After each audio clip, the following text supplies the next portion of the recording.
Hello, and welcome to Ivani's Blacked Out Stories. This Reddit story is titled, "Leave Me for Dead? I'll Destroy Your Fraternity." This is longer than I intended it to be, but fuck it. After high school ended, I was in a bad place mentally, so I decided to make some highly unwise decisions during my first year of college. I was always on something to keep what I later realized was severe depression at bay. For a variety of misplaced reasons, I also decided to join a fraternity. It was a convenient way to keep getting the things I thought I needed at the time, but mostly I just craved human connection in a way that I thought being a brother would bring. Well, I didn't see it for a while, but I was wrong. The fraternity had a house on campus that was allocated to them, but it might as well have been off campus because of how crazy the parties were. Campus police would rarely pass by, let alone come in, no matter how much noise was being made. Still, that made it the perfect place for me. I could let loose and escape the sadness that followed me around during the day without being bothered, and the people there seemed to like me well enough that they at least tolerated my being around so often. At first, it was just official parties on the weekends and then every weekend, Thursday nights, and Wednesday nights, until at one point, I was spending hours drinking there every night of the week to hide from myself. Before I knew it, my first semester was over, and the shallow friendships I had made through the bonds of getting ridiculously fucked up had started to pay off, or so I thought. They told me they'd be extending an offer to be a pledge next semester. For those that don't know, pledging is a process that lasts, for this particular chapter of this fraternity, one semester, and is something that you have to go through to become a member of a fraternity officially. I was ecstatic. My second semester rolled around, and I was given the invitation in traditional, stupid, ritualistic fraternity fashion. Once again, I was ecstatic. The thought that I was actually wanted and valued by these people, who I thought had it all figured out, felt like it would be the highlight of my year. I never really fit in with most members of the fraternity, because, other than excess consumption of drugs and alcohol, we didn't really have much in common, but I started to look up to these guys. While most of my time there passed me by in a haze of my own creation, the moments that I remembered made them seem like kind, cool, and genuine people. Although most of my friendships during that year were with the people from this particular fraternity, I had also made some friends in my dorm hall. One night, after pre-gaming in someone's dorm, I was happy for any excuse to start drinking at 3 p.m. when a couple of girls approached me. Given its reputation, they asked why I was pledging at that particular frat. Why would someone as nice as me want to be around people like that? I asked what they were talking about, and they told me that particular frat house has a reputation as a place where girls shouldn't get too drunk. Trying to be as not graphic as possible here. I told them that it must be a rumor that started because of guys who had already graduated, because there was no way any of the brothers I knew would ever do something like that. I second-guessed my sense of belonging for the first time that night, but was too starved for human connection to seriously consider that I might not be making the best choices. Still, a small crack had formed in the facade I had built around these people. Another night, I overheard a couple of the brothers talking when I woke up to use the bathroom, talking about how they desperately needed members to keep the house and how it was a shame that they had to let me become a brother at the end of the semester because they'd normally never let someone like me in. Fine, I thought, that's how these three feel, but most of the others like me and actually want me here. Wrong. But my life was in pieces before I got to college, and I was so desperate for friends and a sense of belonging that I was willing to rationalize anything to keep the lie going. One night, while doing a traditional, stupid, ritualistic fraternity event, meaning we should be consuming copious amounts of alcohol to the point of serious risk, for brothers and pledges only, I did what they expected of me and, well, consumed copious amounts of alcohol to the point of serious risk. For anonymity's sake, I won't describe the event for privacy's sake, but I was in and out of blacking out for a while until a certain point when I stopped remembering anything. Over the years, though, some things have come back to me as I've tried to process this experience. I have flashes of being turned over and someone holding my head, so I throw up in a trash can and not myself or the chair I was on. There's a slideshow of me walking down half the stairs. One of the last things I remember is asking to stay the night in one of the brothers' rooms because I knew, somehow, that I was ridiculously drunk and didn't want to get caught when going back to mine. He said no. He was my closest friend there. It should have been clear to anyone around that I wasn't safe, but these guys were still giving me a shitty light beer instead of water because it's basically the same thing. I'll never get that line, or the laughter that followed, out of my head. Instead of getting me help, or even just letting me stay there, one of the brothers just took me back to my dorm. Luckily for me, a resident advisor saw me being brought in essentially over his shoulder and felt like I was in danger, so she called for help. Even after all these years, the last thing I remember from that night is answering a knock at the door of my dorm. When I woke up in the hospital the next morning, I was told that I could have died. They described how I acted, and it was clear to me after just hearing about it that I was in danger. My BAC, blood alcohol concentration, was at 0.37, and there was somehow still more in my stomach that I hadn't thrown up before they pumped it. For reference, alcohol poisoning can cause death and generally shows up around 0.30, while 0.40 is potentially fatal on its own because your heart or lungs can just stop working. My resident advisor almost certainly saved my life. When I was sitting in that hospital bed, I cried. Not because I might have died, but because I felt like the life that I was just getting back had fallen apart again. I felt broken, betrayed, and profoundly sad that the people I trusted didn't care enough about me to try and keep me alive. When I got back to campus, I had to meet with a disciplinary officer because of underage drinking, and he questioned where I got the alcohol, who I was with, etc., but apart from that, I just followed my usual routine that I was accustomed to. It was the weekend, so I went down to the frat house. I still don't know why, really. I think I was just numb and going through the motions, or maybe I wanted a sense of normalcy.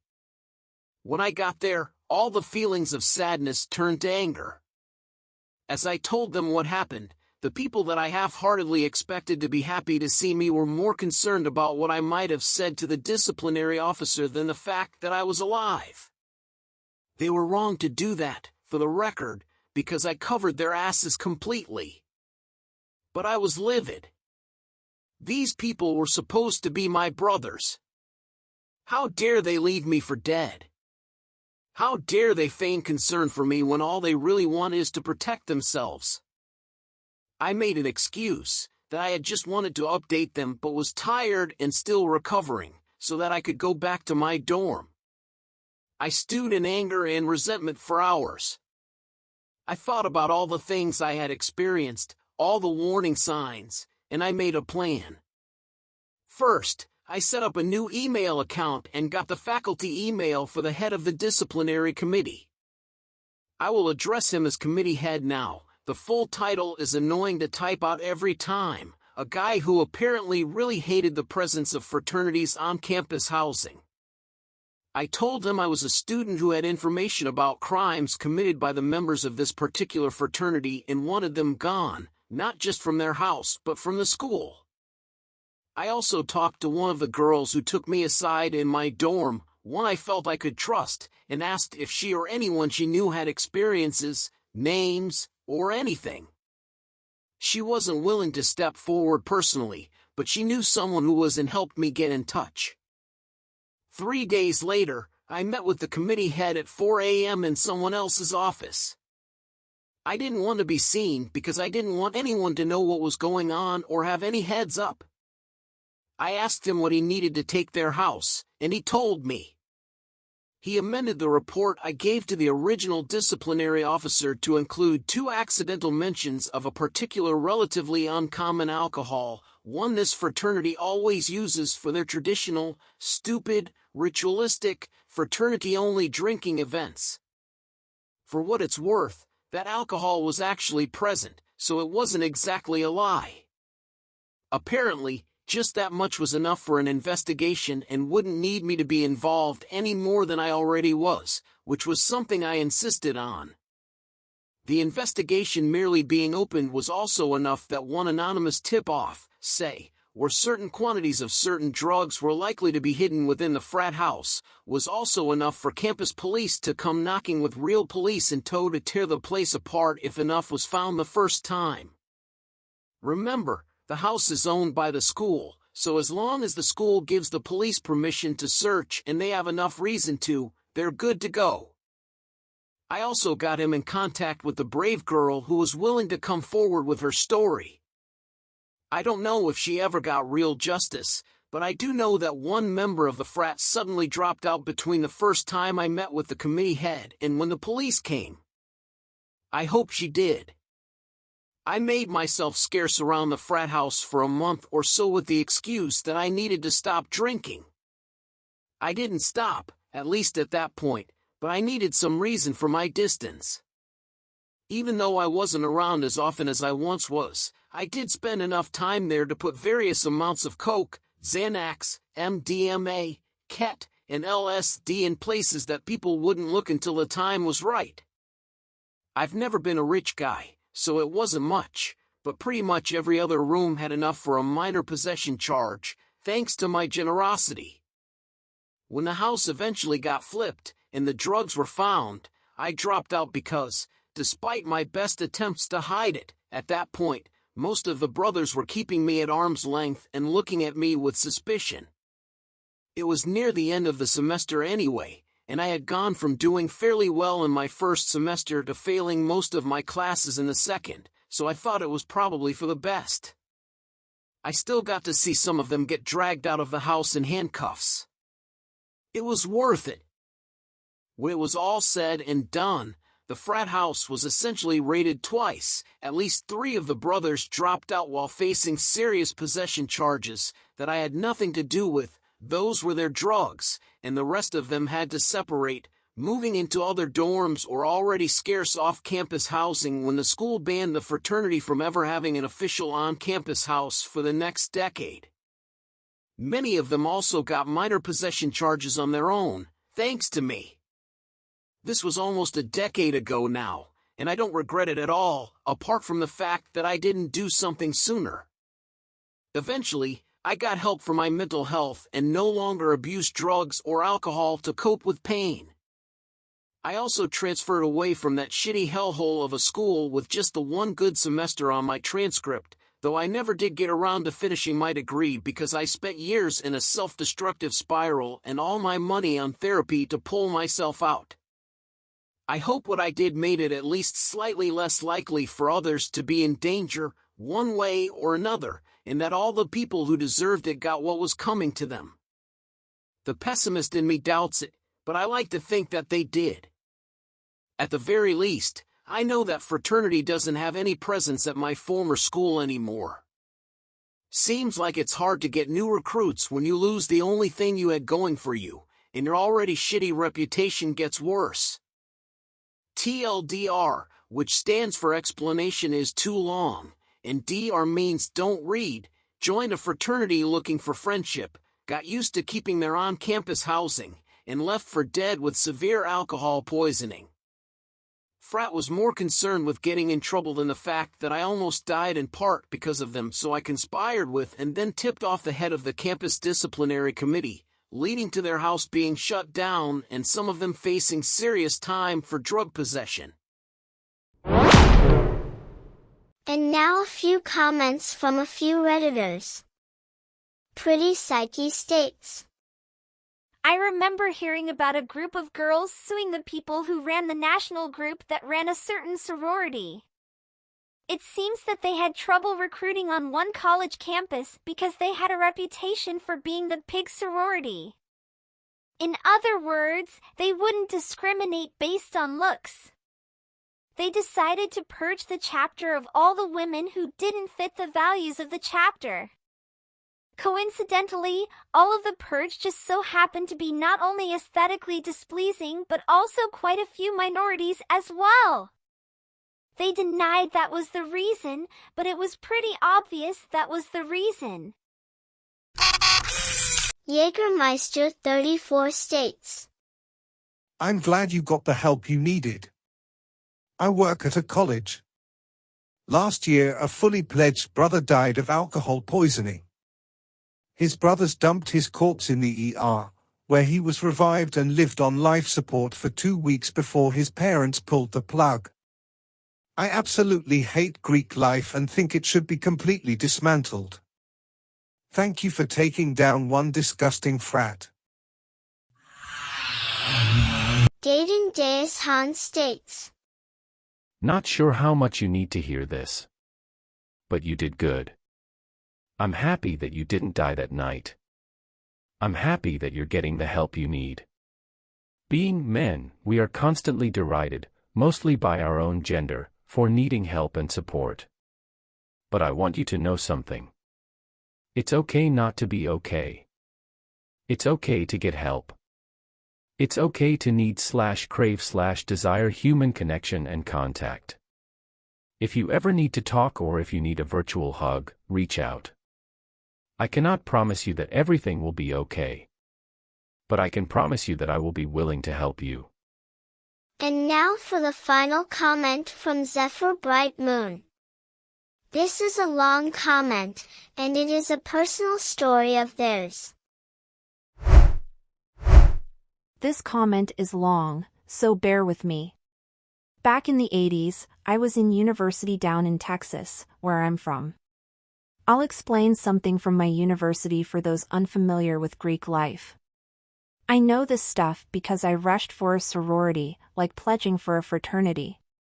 When you join rush, you're saying you want to join a sorority, and doing that is called rushing. At my school, fraternities had a kind of junior member made up entirely of girls. They were called Little Sisters. To give you the hard truth, Little Sisters were girls who desperately wanted to join a sorority but failed. They hoped if they became a little sister to a fraternity their freshman year, then sophomore year, their fraternity brothers would put in a good word and help them get into a sorority. They were also the fraternity's town bicycle. Everybody got a ride. If you wanted these guys to help you get into a sorority, you did whatever they told you to. Plan their next kegger, party involving kegs of beer, for them. Yup. Help hand in paperwork related to official university business in the Greek order? Yes. Buy all the snacks for the kegger? You got it. Be someone's toy? Yep. It was a well-known secret that nobody talked about. At least until a particular fraternity took it too far. They were rumored to be sons of the kind of people who fought on the side of the South during the Civil War to protect the right of slavery.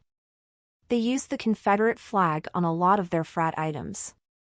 They didn't have little sisters. Most other frats did, but not these guys. They openly thought it was desperate and pathetic for girls to suck up like that, and they didn't like to associate with girls like that except to use them and throw them away. Having actual little sisters would require work to manage them, and they didn't want to bother with that. Anyone wondering, I didn't get picked for a sorority when I rushed, and thank the gods, I didn't. I only tried because my social climbing mother forced me. However, I was around to see these douchebags pull a disgusting move that nearly got them banned from campus. They had t-shirts made up for every member with this naked leaning girl as a large image, with the text above and below reading, "We don't need little sisters. We'll just use yours." They openly wore these on campus, walking around, in class, hanging out in the quad, everywhere. Considering their misogynistic and perverted history and reputation, there was no doubt what those shirts were actually suggesting, and there was a very large disciplinary hearing.